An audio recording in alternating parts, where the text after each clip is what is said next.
muraho neza, ndabasuhuje mwese aho muherereye, nizere ko mumeze fresh.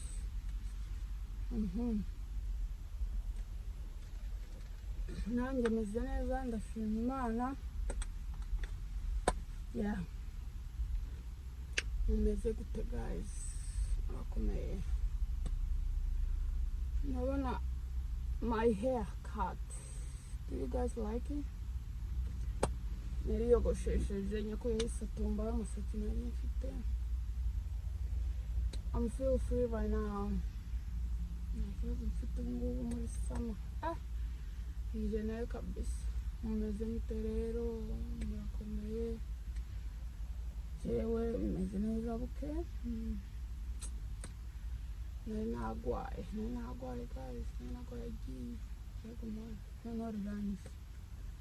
Mumbwire umuti ku bantu bazi umuti w'iryinyo. Hari abantu bambwiye ngo nishinga guma kuyakuramo, uzokwicura uri nyabihanga ntamenye ikigira. Naje mbona mu by'ukuri nyine ukuntu ndi mu kuyakurwa, sigaranye imibare mike, ayandi amaze kugenda. Menye yaje sigaye ava mu buzira impamvu. None hari umuntu wangiriye inama yo kuyareka ukabuza nyihumesha gusa. So ntuze kumubwira abantu dukurikirana b'abaganga cyangwa se bazi iby'amenyo, ese iyo umuntu ayikuye ngo niho ukomeza kuyagwara?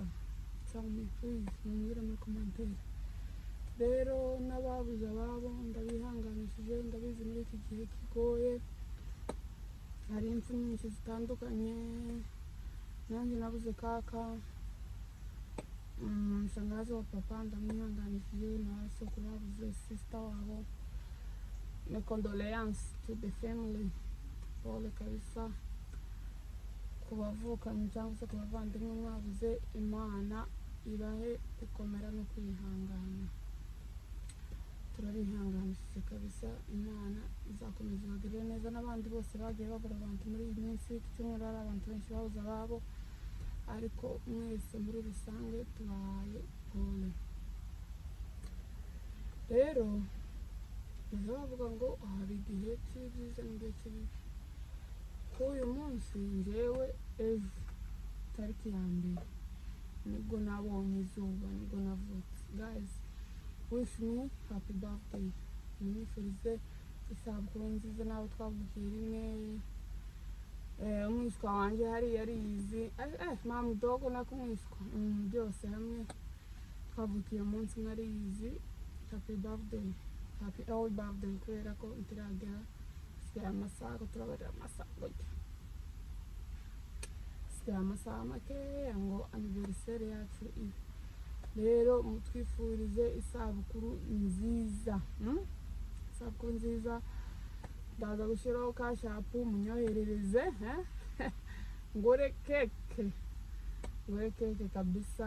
Imana ikomeze iturinde, umwaka tugiye gutangira izabane natwe, izatugirire neza, uzatubere uw'amahirwe n'imigisha myinshi, no kubona amafaranga, no kubona ibindi byose. Ikindi kandi dusigaje abantu aba umwe babiri batatu ngo tweneze 1K. guys, please, ku muntu utarakora subscribe, please do it right now.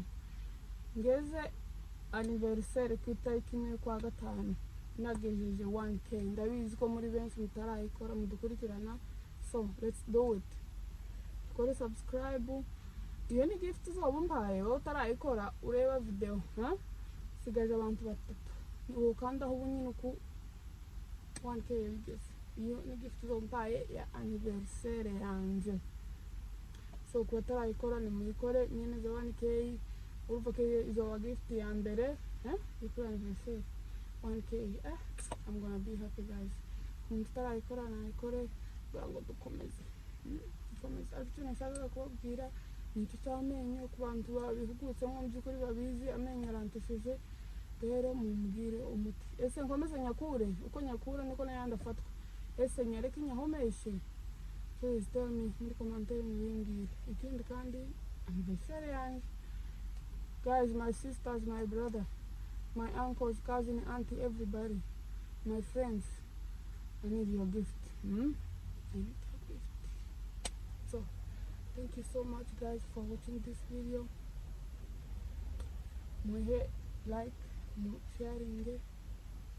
Yeah, kugira ngo dukomeze tujye kwa ibintu sasa 1K. Ay, mfite ibintu nateguye easy.